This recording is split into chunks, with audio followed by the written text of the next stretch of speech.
Chapter 21. And it came to pass that after we were gotten from them, and had launched, we came with a straight course unto Coos, and the day following unto Rhodes, and from thence unto Patara. And finding a ship sailing over unto Phoenicia, we went aboard and set forth. Now when we had discovered Cyprus, we left it on the left hand, and sailed into Syria, and landed at Tyre, for there the ship was to unlade her burden. And finding disciples, we tarried there 7 days, who said to Paul through the Spirit that he should not go up to Jerusalem. And when we had accomplished those days, we departed and went our way, and they all brought us on our way with wives and children, till we were out of the city, and we kneeled down on the shore and prayed. And when we had taken our leave one of another, we took ship, and they returned home again. And when we had finished our course from Tyre, we came to Ptolemais, and saluted the brethren, and abode with them 1 day. And the next day we that were of Paul's company departed, and came unto Caesarea. And we entered into the house of Philip the evangelist, which was one of the 7, and abode with him. And the same man had 4 daughters, virgins, which did prophesy. And as we tarried there many days, there came down from Judea a certain prophet named Agabus. And when he was come unto us, he took Paul's girdle, and bound his own hands and feet, and said, Thus saith the Holy Ghost, So shall the Jews at Jerusalem bind the man that owneth this girdle, and shall deliver him into the hands of the Gentiles. And when we heard these things, both we and they of that place besought him not to go up to Jerusalem. Then Paul answered, What mean ye to weep and to break mine heart? For I am ready not to be bound only, but also to die at Jerusalem for the name of the Lord Jesus. And when he would not be persuaded, we ceased saying, The will of the Lord be done.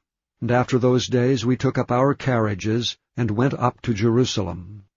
There went with us also certain of the disciples of Caesarea, and brought with them one Nason of Cyprus, an old disciple with whom we should lodge. And when we were come to Jerusalem, the brethren received us gladly. And the day following Paul went in with us unto James, and all the elders were present.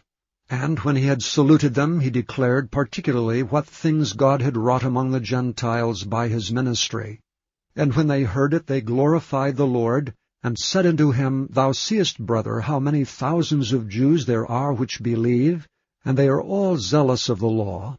And they are informed of thee, that thou teachest all the Jews which are among the Gentiles to forsake Moses, saying that they ought not to circumcise their children, neither to walk after the customs. What is it therefore? The multitude must needs come together, for they will hear that thou art come. Do therefore this that we say to thee. We have 4 men which have a vow on them. Them take and purify thyself with them, and be at charges with them, that they may shave their heads, and all may know that those things whereof they were informed concerning thee are nothing, but that thou thyself also walkest orderly, and keepest the law. As touching the Gentiles which believe, we have written and concluded that they observe no such thing, save only that they keep themselves from things offered to idols, and from blood, and from strangled, and from fornication. Then Paul took the men, and the next day, purifying himself with them, entered into the temple to signify the accomplishment of the days of purification, until that an offering should be offered for every one of them. And when the 7 days were almost ended, the Jews which were of Asia, when they saw him in the temple, stirred up all the people, and laid hands on him, crying out, Men of Israel, help! This is the man that teacheth all men everywhere against the people and the law and this place, and further brought Greeks also into the temple, and hath polluted this holy place. For they had seen before with him in the city Trophimus, an Ephesian, whom they supposed that Paul had brought into the temple. And all the city was moved, and the people ran together, and they took Paul and drew him out of the temple, and forthwith the doors were shut. And as they went about to kill him, tidings came unto the chief captain of the band that all Jerusalem was in an uproar, who immediately took soldiers and centurions, and ran down unto them. And when they saw the chief captain and the soldiers, they left beating of Paul. Then the chief captain came near, and took him, and commanded him to be bound with 2 chains, and demanded who he was, and what he had done. And some cried one thing, some another, among the multitude. And when he could not know the certainty for the tumult, he commanded him to be carried into the castle. And when he came upon the stairs, so it was, that he was borne of the soldiers for the violence of the people. For the multitude of the people followed after, crying, Away with him! And as Paul was led into the castle, he said unto the chief captain, May I speak unto thee? Who said, Canst thou speak Greek? Art not thou that Egyptian which before these days madest an uproar, and leddest out into the wilderness 4,000 men that were murderers? But Paul said, I am a man which am a Jew of Tarsus, a city of Cilicia, a citizen of no mean city, and I beseech thee, suffer me to speak unto the people. And when he had given him license, Paul stood on the stairs, and beckoned with the hand unto the people. And when there was made a great silence, he spake unto them in the Hebrew tongue, saying,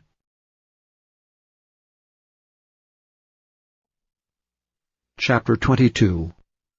Men, brethren, and fathers, hear ye my defense which I make now unto you. And when they heard that he spake in the Hebrew tongue to them, they kept the more silence. And he saith, I am verily a man which am a Jew, born in Tarsus, a city in Cilicia, yet brought up in this city at the feet of Gamaliel, and taught according to the perfect manner of the law of the fathers, and was zealous toward God as ye all are this day. And I persecuted this way unto the death, binding and delivering into prisons both men and women. As also the high priest doth bear me witness, and all the estate of the elders, from whom also I received letters unto the brethren, and went to Damascus to bring them which were bound unto Jerusalem, for to be punished. And it came to pass, that as I made my journey, and was come nigh unto Damascus about noon, suddenly there shone from heaven a great light round about me. And I fell unto the ground, and heard a voice saying unto me, Saul, Saul, why persecutest thou me? And I answered, Who art thou, Lord? And he said unto me, I am Jesus of Nazareth, whom thou persecutest. And they that were with me saw indeed the light, and were afraid, but they heard not the voice of him that spake to me. And I said, What shall I do, Lord? And the Lord said unto me, Arise, and go into Damascus, and there it shall be told thee of all things which are appointed for thee to do. And when I could not see for the glory of that light, being led by the hand of them that were with me, I came into Damascus. And one Ananias, a devout man according to the law, having a good report of all the Jews which dwelt there, came unto me and stood and said unto me, Brother Saul, receive thy sight. And the same hour I looked up upon him. And he said, The God of our fathers hath chosen thee, that thou shouldst know his will, and see that just one, and shouldst hear the voice of his mouth. For thou shalt be his witness unto all men of what thou hast seen and heard. And now why tarriest thou? Arise and be baptized, and wash away thy sins, calling on the name of the Lord. And it came to pass that when I was come again to Jerusalem, even while I prayed in the temple, I was in a trance, and saw him saying unto me, Make haste, and get thee quickly out of Jerusalem, for they will not receive thy testimony concerning me. And I said, Lord, they know that I am prisoned and beat in every synagogue them that believe on thee. And when the blood of thy martyr Stephen was shed, I also was standing by, and consenting unto his death, and kept the raiment of them that slew him. And he said unto me, Depart, for I will send thee far hence unto the Gentiles. And they gave him audience unto this word, and then lifted up their voices, and said, Away with such a fellow from the earth, for it is not fit that he should live. And as they cried out, and cast off their clothes, and threw dust into the air, the chief captain commanded him to be brought into the castle, and bade that he should be examined by scourging, that he might know wherefore they cried so against him. And as they bound him with thongs, Paul said unto the centurion that stood by, Is it lawful for you to scourge a man that is a Roman and uncondemned? When the centurion heard that, he went and told the chief captain, saying, Take heed what thou doest, for this man is a Roman.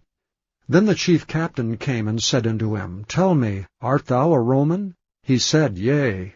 And the chief captain answered, With a great sum obtained I this freedom. And Paul said, But I was free-born. Then straightway they departed from him which should have examined him. And the chief captain also was afraid, after he knew that he was a Roman, and because he had bound him. On the morrow, because he would have known the certainty wherefore he was accused of the Jews, he loosed him from his bands, and commanded the chief priests and all their council to appear, and brought Paul down, and set him before them.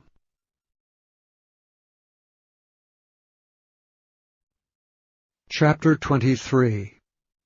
And Paul, earnestly beholding the council, said, Men and brethren, I have lived in all good conscience before God until this day.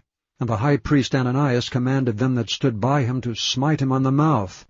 Then said Paul unto him, God shall smite thee, thou whited wall, for sittest thou to judge me after the law, and commandest me to be smitten contrary to the law? And they that stood by said, Revilest thou God's high priest? Then said Paul, I wist not, brethren, that he was the high priest. For it is written, Thou shalt not speak evil of the ruler of thy people. But when Paul perceived that the one part were Sadducees and the other Pharisees, he cried out in the council, Men and brethren, I am a Pharisee, the son of a Pharisee. Of the hope and resurrection of the dead I am called in question. And when he had so said, there arose a dissension between the Pharisees and the Sadducees, and the multitude was divided. For the Sadducees say that there is no resurrection, neither angel nor spirit, but the Pharisees confess both. And there arose a great cry, and the scribes that were of the Pharisees' part arose and strove, saying, We find no evil in this man, but if a spirit or an angel have spoken to him, let us not fight against God. And when there arose a great dissension, the chief captain, fearing lest Paul should have been pulled in pieces of them, commanded the soldiers to go down and to take him by force from among them, and to bring him into the castle. And the night following, the Lord stood by him, and said, Be of good cheer, Paul, for as thou hast testified of me in Jerusalem, so must thou bear witness also at Rome. And when it was day, certain of the Jews banded together, and bound themselves under a curse, saying that they would neither eat nor drink till they had killed Paul. And they were more than 40 which had made this conspiracy. And they came to the chief priests and elders, and said, We have bound ourselves under a great curse, that we will eat nothing until we have slain Paul. Now therefore ye with the council signify to the chief captain, that he bring him down unto you tomorrow, as though ye would inquire something more perfectly concerning him, and we, or ever he come near, are ready to kill him. And when Paul's sister's son heard of their lying in wait, he went and entered into the castle, and told Paul. Then Paul called one of the centurions unto him, and said, Bring this young man unto the chief captain, for he hath a certain thing to tell him. So he took him, and brought him to the chief captain, and said, Paul the prisoner called me unto him, and prayed me to bring this young man unto thee, who hath something to say unto thee. Then the chief captain took him by the hand, and went with him aside privately, and asked him, What is it thou hast to tell me? And he said, The Jews have agreed to desire thee, that thou wouldst bring down Paul tomorrow into the council, as though they would inquire something of him more perfectly. But do not thou yield unto them, for there lie in wait for him of them more than 40 men, which have bound themselves with an oath, that they will neither eat nor drink till they have killed him, and now are they ready, looking for a promise from thee. So the chief captain then let the young man depart, and charged him, See thou tell no man that thou hast showed these things to me. And he called unto him 2 centurions, saying, Make ready 200 soldiers to go to Caesarea, and horsemen 70, and spearmen 200, at the 3rd hour of the night. And provide them beasts, that they may set Paul on, and bring him safe unto Felix the governor. And he wrote a letter after this manner, Claudius Lysias, unto the most excellent governor Felix, sendeth greeting. This man was taken of the Jews, and should have been killed of them. Then came I with an army, and rescued him, having understood that he was a Roman. And when I would have known the cause wherefore they accused him, I brought him forth into their council, whom I perceived to be accused of questions of their law, but to have nothing laid to his charge worthy of death or of bonds. And when it was told me how that the Jews laid wait for the man, I sent straightway to thee, and gave commandment to his accusers also to say before thee what they had against him. Farewell. Then the soldiers, as it was commanded them, took Paul and brought him by night to Antipatris. On the morrow they left the horsemen to go with him, and returned to the castle, who, when they came to Caesarea, and delivered the epistle to the governor, presented Paul also before him. And when the governor had read the letter, he asked of what province he was. And when he understood that he was of Cilicia, I will hear thee, said he, when thine accusers are also come. And he commanded him to be kept in Herod's judgment hall.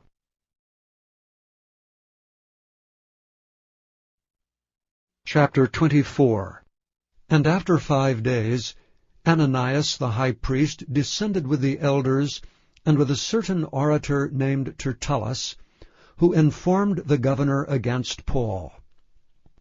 And when he was called forth, Tertullus began to accuse him, saying, Seeing that by thee we enjoy great quietness, and that very worthy deeds are done unto this nation by thy providence, we accept it always and in all places, most noble Felix, with all thankfulness. Notwithstanding that I be not further tedious unto thee, I pray thee that thou wouldest hear us of thy clemency a few words. For we have found this man a pestilent fellow, and a mover of sedition among all the Jews throughout the world, and a ringleader of the sect of the Nazarenes, who also hath gone about to profane the temple, whom we took, and would have judged according to our law. But thy chief captain Lysias came upon us, and with great violence took him away out of our hands, commanding his accusers to come unto thee, by examining of whom thyself mayst take knowledge of all these things whereof we accuse him. And the Jews also assented, saying that these things were so. Then Paul, after that the governor had beckoned unto him to speak, answered, Forasmuch as I know that thou hast been of many years a judge unto this nation, I do the more cheerfully answer for myself, because that thou mayest understand that there are yet but 12 days since I went up to Jerusalem for to worship. And they neither found me in the temple disputing with any man, neither raising up the people, neither in the synagogues, nor in the city, neither can they prove the things whereof they now accuse me. But this I confess unto thee, that after the way which they call heresy, so worship I the God of my fathers, believing all things which are written in the law and in the prophets, and have hope toward God which they themselves also allow, that there shall be a resurrection of the dead, both of the just and unjust. And herein do I exercise myself to have always a conscience void of offense toward God and toward men. Now after many years I came to bring alms to my nation and offerings, whereupon certain Jews from Asia found me purified in the temple, neither with multitude nor with tumult, who ought to have been here before thee and object if they had aught against me. Or else let these same here say, if they have found any evil doing in me while I stood before the council, except it be for this one voice, that I cried standing among them, touching the resurrection of the dead, I am called in question by you this day. And when Felix heard these things, having more perfect knowledge of that way, he deferred them, and said, When Lysias the chief captain shall come down, I will know the uttermost of your matter. And he commanded a centurion to keep Paul, and to let him have liberty, and that he should forbid none of his acquaintance to minister or come unto him. And after certain days, when Felix came with his wife Drusilla, which was a Jewess, he sent for Paul, and heard him concerning the faith in Christ. And as he reasoned of righteousness, temperance, and judgment to come, Felix trembled, and answered, Go thy way for this time. When I have a convenient season, I will call for thee. He hoped also that money should have been given him of Paul, that he might loose him. Wherefore he sent for him the oftener, and communed with him. But after 2 years Porcius Festus came into Felix's room, and Felix, willing to show the Jews a pleasure, left Paul bound.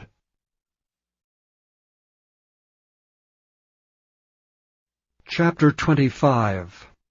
Now when Festus was come into the province, after 3 days he ascended from Caesarea to Jerusalem.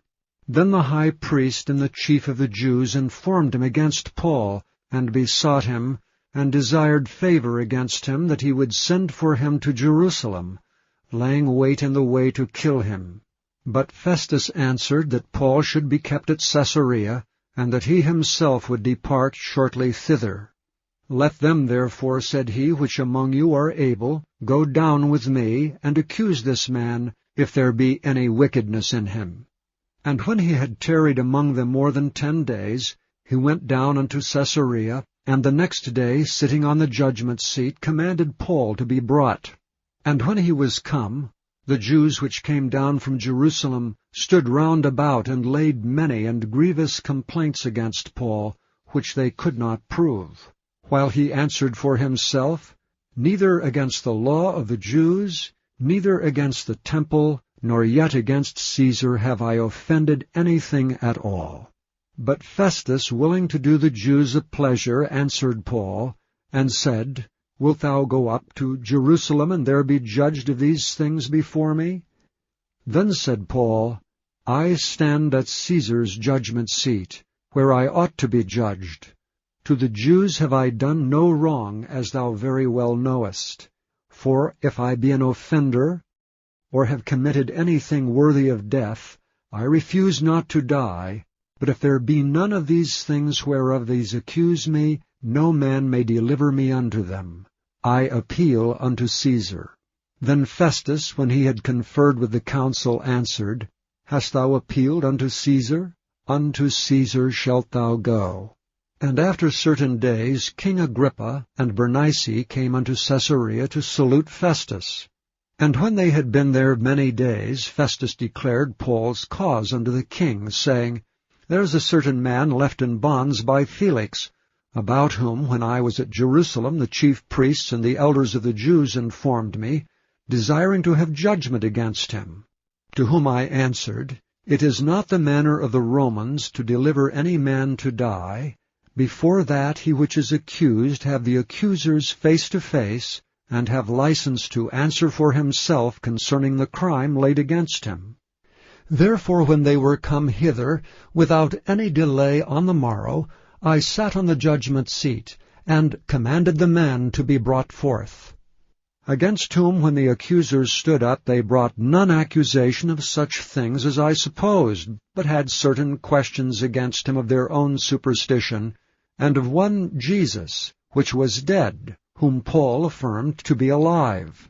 And because I doubted of such manner of questions, I asked him whether he would go to Jerusalem, and there be judged of these matters.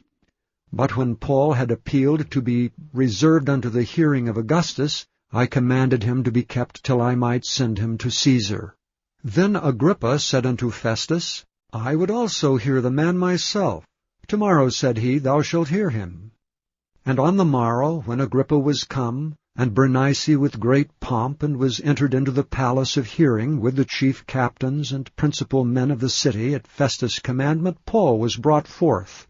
And Festus said, King Agrippa, and all men which are here present with us, ye see this man, about whom all the multitude of the Jews have dealt with me, both at Jerusalem and also here, crying that he ought not to live any longer.